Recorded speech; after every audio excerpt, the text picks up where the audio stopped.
Visa Pakistan Tehreek Insaf औरत wing tigers force हाला पारां PTI जे मरकज़ी क़यादत जे सर ते PTI औरत विंग जे टाइगर फोर्स अॻवान शाहिदा ज़हरा ऐं महानूर मेमन जी अॻवानी में हाला प्रेस क्लब हाल में एहतजाज ऐं मीडिया सां ॻाल्हाईंदे हुन चयो त हू पंहिंजे क़ाइद इमरान ख़ान जे हर हुकुम ते लबे कंदे पार्टी क़यादत जे हर सर ते अॻियां हूंदासीं।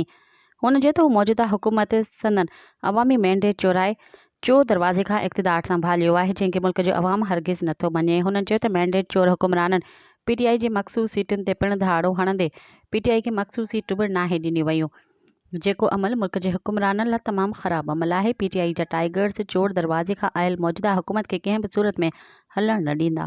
मज़ीद ख़बरनि ऐं तफ़सीलात लाइ विज़िट कयो असांजी वेबसाइट www.awamiNewsHD.com ऐं ॾिसंदा रहो अवामी न्यूज़ HD।